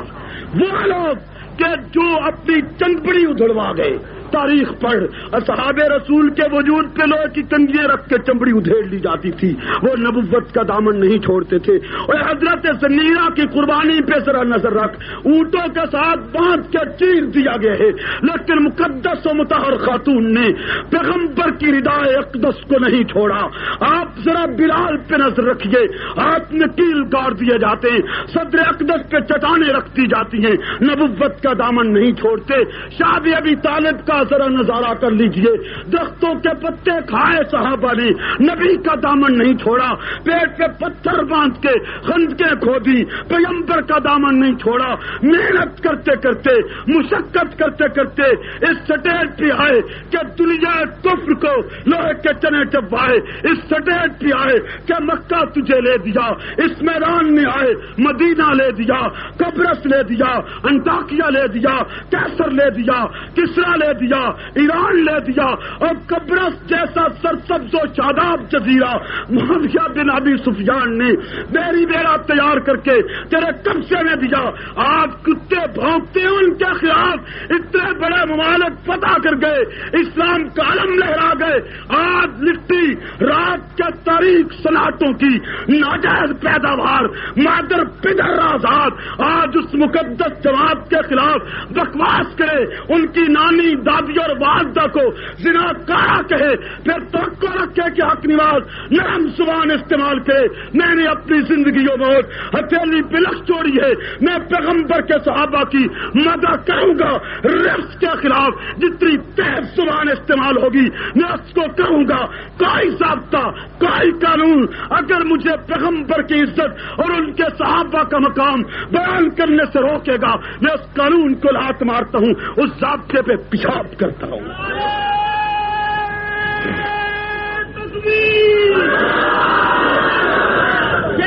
مولانا حق مولانا حق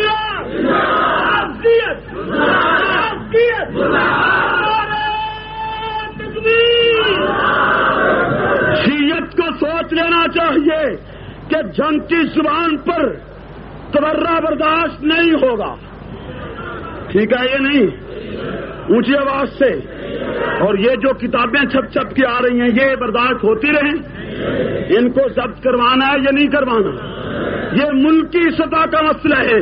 پوری سنیت ملکی سطح پہ بیدار ہوگی تو یہ خلیص لٹریچر ضبط کیا جائے گا، ٹھیک ہے؟ یہ نہیں، اگر ملکی سطح کی سنیت بیدار نہ ہوئی یہ لٹریچر ضبط نہیں ہو سکے گا، تو ضبط ہونا چاہیے یا نہ؟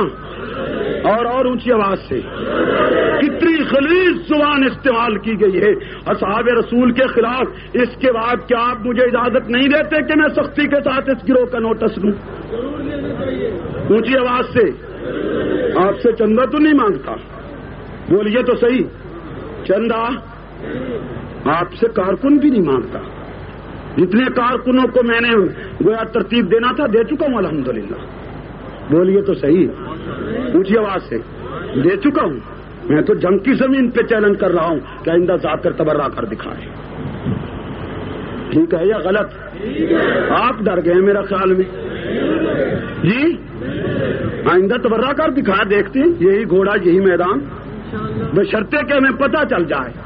شام خریدوں کی طرح بند دروازے ہوں، نہیں سمجھ آئی، دروازے بند ہوں بلا تمیز، نہیں سمجھے، دروازے بلا تمیز،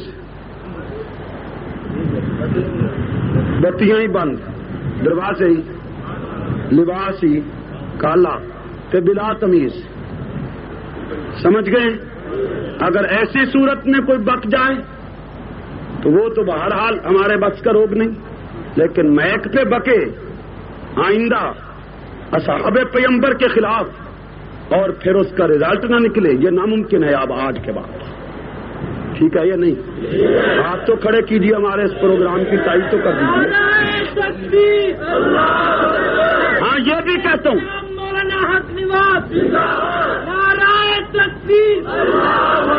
ہاں یہ بھی کہتا ہوں کہ اگر وہ امن کا لحاظ رکھتے ہوئے، اشارے کنائے اور کھلم کھلا تبرہ بازی سے ہٹتے ہوئے اپنے پروگرام کو پیش کرتا جائے، مجھے ٹکرانے کی کوئی ضرورت نہیں، ٹھیک ہے یہ نہیں؟ اونچی آواز سے، ہندو رہتا ہے، عیسائی رہتا ہے، سکھ رہتا ہے، یہ بھی رہے، ٹھیک ہے یا نا؟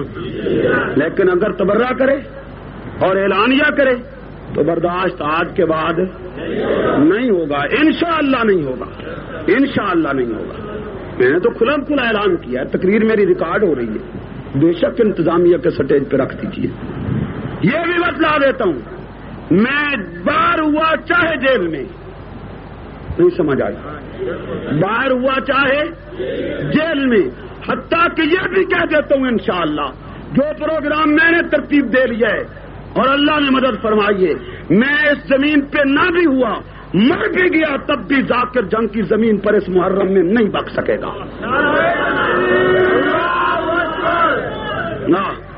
الحمدللہ 10 سال محنت کی ہے، مذاق تو نہیں ہے، جان پہ کھیل کے محنت کی ہے، قربانی دے کے محنت کی ہے، الحمدللہ مسرت ہوئی کہ میں اپنے پروگرام میں کافی حد تک کامیاب ہو گیا ہوں، آئندہ بھی اللہ مدد فرمائے، بس آپ کی دعا چاہیے اور کچھ نہیں مانگتا، ٹھیک ہے یا نہیں؟ دعا کریں گے آپ تو جو شیعت نے تبرہ بازی کی ہے، یہ کیا ہے؟ یہ آ جائے گی بات، تھک تو نہیں گئے آپ؟ میں نے دن کو بھی 1.5 گھنٹہ تقریر کی ہے، آپ تو آرام سے بیٹھے رہے ہوں گے، کاروبار کرتے رہے نا، ہاں تو دولت ہی کمائی ہے نا، ٹھیک ہے یا نہیں؟ اونچی آواز سے، دولت ہی کمائی ہے نا، ہاں آپ کہیں گے آپ بھی جلسے پہ گئے ہیں، لوگوں نے کچھ دیا تو ہوگا، وہ جتنا آپ دیں گے اتنا ہی انہوں نے دیا ہے۔ بہرحال ایک جنون ہے بھائی، خدا گواہ ہے، بات سمجھ آئی تو اس کو بیان کرنا شروع کر دیا اور پوری جرت کے ساتھ بیان کیے جتنی جرت مجھ میں ہے، ٹھیک ہے یا نہیں؟ آئندہ آپ کی دعائیں شامل حال رہیں گی، اللہ کا فضل و کرم رہے گا، انشاءاللہ بات چلتی جائے گی۔ تو میں نے جو کچھ اب تک آپ کے سامنے عرض کیا ہے، آپ کو شیعہ کے کفریات نظر آئے یا نہیں آئے؟ جو زبان انہوں نے استعمال کی ہے وہ صالحانہ زبان ہے، وہ شریفانہ زبان ہے۔ ہاں ہاں ذاکر مجھے گالی دے، اگر میں اس اپنی ذات کی گالی کا نوٹس لے جاؤں تو میں بندے کا بچہ ہی نہیں، مجھے گالی دے لے، ٹھیک ہے یا نہیں؟ مجھے گالی دے لے، میرے کسی جماعتی ساتھی کو گالی دے دے، ہمارے کسی کارکن کو گالی دے لے، ہم اس کا ذاتیات کا نوٹس نہیں لیں گے، لیکن وہ ہمارے ایمان کو گالی دے، ابو بکر ایمان ہے یا نہیں؟ عمر ایمان ہے یا نہ؟ عائشہ کی عفت ایمان ہے یا نہیں؟ اگر وہ ہمارے ایمان کو گالی دے گا ہم برداشت نہیں کریں گے، اور گالیاں دی ہیں یا نہیں دی؟ اس سے زیادہ بکواس اور مغلظات اور کیا ہوگی آپ بتلائیں، جو کچھ انہوں نے کیا ہے۔ میں آگے بڑھنے سے پیشتر یہ بھی کہتا جاؤں کہ 18 ذوالحج کو ملت اسلامیہ کے بطل جلیل سرتاج الرسل کے انتہائی لاڈلے صحابی، نبوت کی بارگاہ مقدسہ میں بے پناہ قدر و منزلت کا مالک انسان، لسان نبوت سے ذوالنورین کا لقب پانے والا، عفت و حیا کا پیکر جلیل، شرم و حیا کا جبل احد، عثمان غنی کے لقب سے دنیا اسلام میں شہرت پانے والا، پیغمبر کی 2 صاحبزادیوں کا خاوند، شرم و حیا کا اس قدر بلند پیکر کہ نبوت بڑے اطمینان کے ساتھ اپنے خانہ اقدس میں تشریف فرما ہے، دروازے سے عثمان داخل ہوتے ہیں، رسالت پناہ، محبت وحی، خاتم المعصومین، انا سید ولد آدم بلا فخر دے مصداق، آدم سے عیسیٰ تک کی امامت کرنے والے رسول نے اجرت کے ساتھ اپنے آپ کو سنبھالا دیا، سراپا عفت و حیا، ام المؤمنین صدیقہ عائشہ صلوات اللہ علیہا، راز دار نبوت ادب و احترام کے ساتھ درخواست کرتی ہیں، آقا آقا آپ نے اتنی اجرت کے ساتھ اپنا کپڑا کیوں سنبھالا؟ کپڑا کون سا سنبھالا تھا؟ صرف پنڈلی ننگی ہے جو شرع میں کوئی سطر نہیں. درود شریف پڑھیے.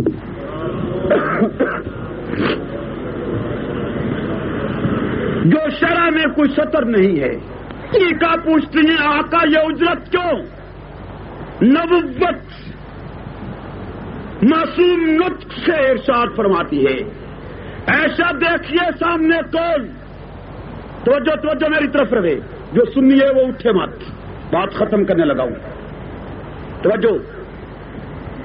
ایسا دروازے کی طرف دیکھیے. آقا عثمان نظر آتے ہیں. نبوت کہتی ہے ایسا یہ وہ مقدس و مطہر انسان ہے جس سے عرش کے ملائکہ بھی حیا کرتے ہیں. محمد کیوں حیا نہ کرے؟ نعرہ تکبیر. جامع القرآن سیدنا عثمان بن عفان. نعرہ تکبیر. وہ عفت مآب عثمان، وہ باحیا عثمان، وہ جامع القرآن عثمان، ذوالنورین کا لقب پانے والا عثمان، نبوت کا داماد عثمان.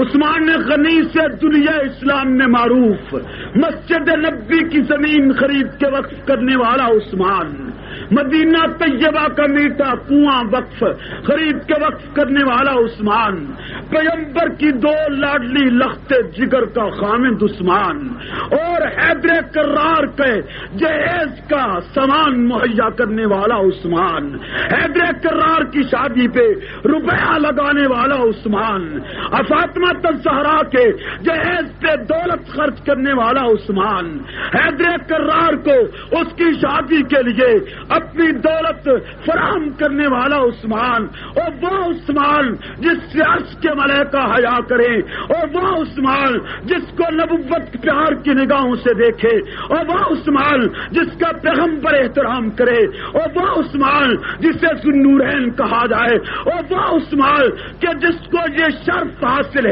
کہ پوری کرۂ ارض پر کسی بھی امتی کے گھر میں کسی پیغمبر کی 2 بیٹیاں سوائے عثمان کے نہیں آئیں. جب سے آدم علیہ السلام سے دنیا ہمارا سے وجود میں آئی ہے اس دن سے لے کر آج کے دن تک سوائے عثمان کے کوئی امتی ایسا نہیں آیا جس کے گھر نبی کے 2 فرزند اور 2 لخت جگر ہوں. ایک عثمان ہے جس کو یہ شرف حاصل ہوا، ایک عثمان ہے جس کو نبوت کہتی ہے، جس کی سیرت اتنی بلند ہے، جس کا کردار اتنا بلند ہے، جس کا کیریئر اتنا اعلی ہے کہ لسان نبوت سے یہ الفاظ نکل گئے. عثمان جب دوسری بیٹی آقا کی فوت ہو گئی اور کوئی صاحبزادی نہ تھی جو عثمان کے گھر میں آتی، نبوت نے رو کے اعلان کیا عثمان 40 بیٹی ہوتی تو تیرے نکاح میں دے چھوڑتا. وہ عثمان جس کو ذوالنورین کہا جاتا ہے، وہ عثمان جس کو مظلومانہ شہید کیا گیا.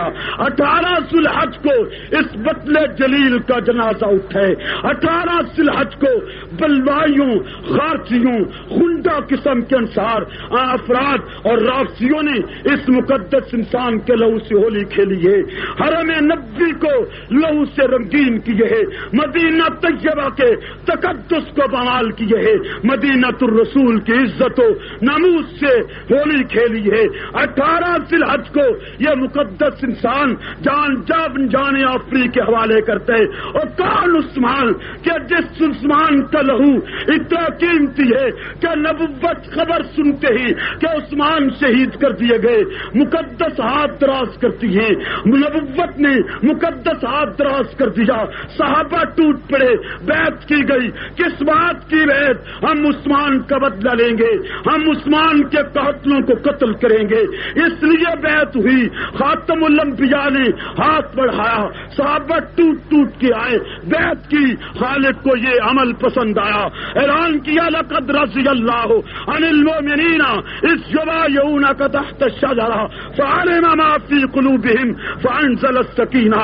1400 جوان تھا جس نے نبوت کے ہاتھ پر قصاص عثمان میں بیعت کی ہے، اور ان سب سے خالق راضی ہوئے، وہ عثمان جو 1400 انسان کے جنتی بننے کا سبب بن گیا، 18 ذی الحجہ کو اس نے جان خالق کے حوالے کی ہے، 18 ذی الحج کو اس کی روح جسد انصری سے پرواز کر گئی ہے، 18 ذی الحج کو یہ مقدس انسان قرآن پڑھتے ہوئے خالق کی بارگاہ میں پہنچا ہے، 18 ذی الحج کو یہی مقدس مطہر شخصیت کتاب اللہ کی تلاوت کرتی ہے۔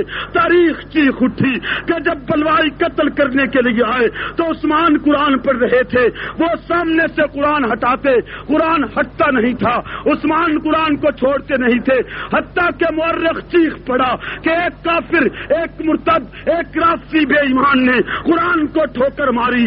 آپ کو شاید شبہ ہو کہ رافضی قرآن کو ٹھوکر کیسے مار سکتا ہے؟ رافضی کا عقیدہ ہے، شیعت کا عقیدہ ہے کہ یہ قرآن اصل نہیں، شرابیوں کی لکھی ہوئی کتاب ہے۔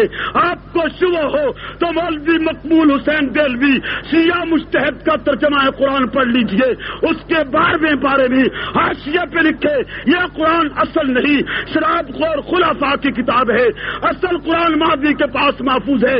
2000 سے زائد روایات شیعہ کتب میں موجود ہیں کہ یہ قرآن اصل نہیں ہے، اصول کافی میں موجود ہے یہ قرآن اصل نہیں ہے، احتجاج تبرسی میں موجود ہے یہ قرآن اصل نہیں ہے، فصل الخطاب فی تعریف کتاب رب الارباب مستقل کتاب شیعوں نے لکھی ہے یہ قرآن اصل نہیں ہے۔ مقبول دہلوی شیعہ اپنے ترجمہ قرآن کے حاشیے پر جگہ جگہ لکھتے یہ قرآن اصل نہیں ہے۔ فرمان علی شیعہ مجتہد اپنے قرآن کے حاشیے پر جگہ جگہ لکھتے یہ قرآن اصل نہیں ہے۔ میرا دعویٰ ہے شیعہ اس قرآن کو نہیں مانتا، یہی وجہ تھی جب عثمان قرآن پڑھتے ہیں تو رافضی ہٹانے کی کوشش کرتا رہا، نہیں ہٹا تو تاریخ چیخ کے کہتی ہے ٹھوکر ماری، قرآن گشت کرتا ہوا پھر عثمان کے سامنے آیا، وہ اب سامنے سے ہٹا نہیں، آخر کار اسی عالم میں پیغمبر کے داماد کو، اسی حالت میں پیغمبر کے پروردے کو، اسی حالت میں اس کو جس سے فرشتے حیا کرتے تھے، اسی حالت میں اس کو جو مسجد نبوی کی زمین وقف کرنے والا تھا، اسی حالت میں اس کو جس نے میٹھا پانی مہیا کیا، اسی حالت میں اس کو جس نے فاطمہ کا جہیز مہیا کیا، علی کی شادی پہ دولت لگائی، اسی حالت میں شہید کر دیا گیا، اور عثمان کے لہو کے مقدس قطرات قرآن کی اس آیت پہ آئے فَسَيَكْفِيكَهُمُ اللَّهُ۔ وہ عثمان 18 ذی الحج کو اپنے خالق کے پاس پہنچائے۔ شیعہ کتنا بد فطرت ہے، کتنا غلیظ ہے کہ اس دن کو عید غدیر مناتا ہے۔ نہیں سمجھ آئی بات، آپ کو تو کوئی سمجھ نہیں آئی۔ عید غدیر مناتا ہے یہ نام، 18 ذی الحج کا نام اس نے عید رکھا ہوا ہے۔ یہ ہمارے جذبات مجروح نہیں ہوتے، ایمانداری سے بتلائیے۔ اتنی بڑی مظلومانہ شہادت، 40 دن تک پانی بند رہا اور شیعہ اس دن کو عید منائے، پھر ہم سے توقع کرے کہ ہم نرمی کریں۔ تجھے کبھی شرم آیا، کبھی حیا آیا اہل سنت کا کہ تو اس دن کو عید کا نام نہ دے، جس دن مدینہ الرسول کی زمین پہ اتنا بڑا ظلم ہوا ہے؟ لیکن آپ نہیں سمجھتے شیعہ کیوں حیا کرے؟ یہ تو عثمان ہے۔ شیعہ کیوں حیا کرے ابو بکر سے؟ شیعہ کیوں حیا کرے عثمان سے؟ شیعہ کیوں حیا کرے علی سے؟ شیعہ نے تو نبی کا حیا نہیں کیا۔ بتلاؤں؟ آخری بات ہے، توجہ ہے میری طرف۔ شیعہ نے پیغمبر کا حیا، اونچی آواز سے، شیعہ نے پیغمبر کا حیا نہیں کیا۔ شیعہ کی معتبر ترین کتاب جس کو وہ حدیث کی کتاب کہتا ہے، اصول کافی، جلد نمبر 3 صفحہ 347، صفحہ 396، اصول کافی، اونچی آواز سے، اونچی آواز سے، بلند آواز سے، اصول کافی شیعہ کی معتبر کتاب محمد بن یعقوب کلینی کی لکھی ہوئی، جس کو شیعہ کہتے ہیں کہ مہدی کے پاس غار میں پیش ہوئی تھی، اور مہدی نے اس کی تصدیق کرتے ہوئے کہا تھا ھذا کافٍ لشیعتنا، کہ یہ میرے شیعوں کے لیے کافی ہے۔ اس کتاب کی جلد نمبر 3 کتاب الایمان والکفر، یہ پوری کتاب ہے اس عنوان پر۔ اس میں اس نے باب باندھا ہے، باب فی اصول الکفر وارکانہ۔ اس باب میں کھلے لفظوں کے ساتھ اعلانیہ، وہ جد الانبیاء، ابو الانبیاء، پوری نسل انسانی کے باپ، تمام پیغمبروں کے باپ، مسجود ملائکہ حضرت آدم علیہ السلام کو کافر لکھتا ہے.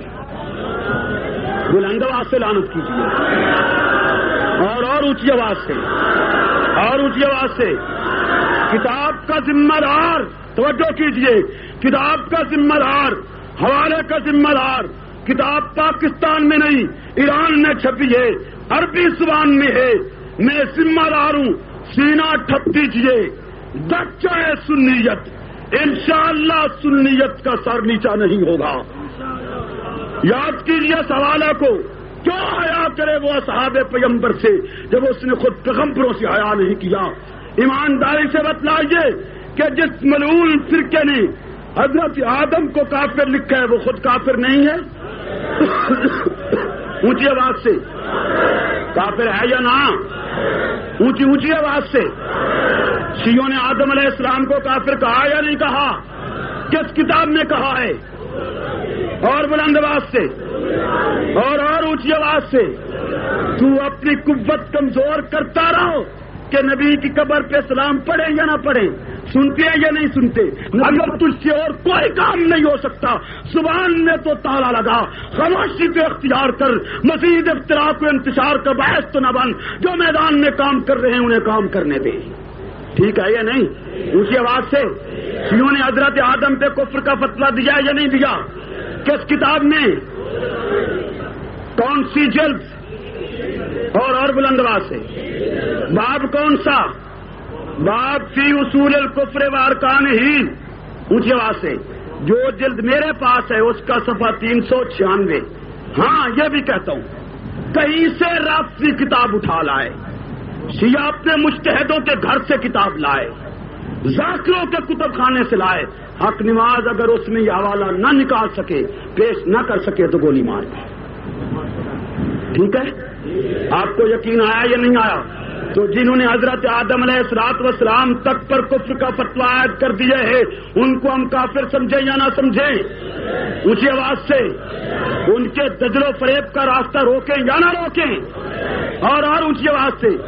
یہی ملک کی خدمت ہے، یہی ملت کی خدمت ہے کہ کفر کا راستہ روک لیا جائے.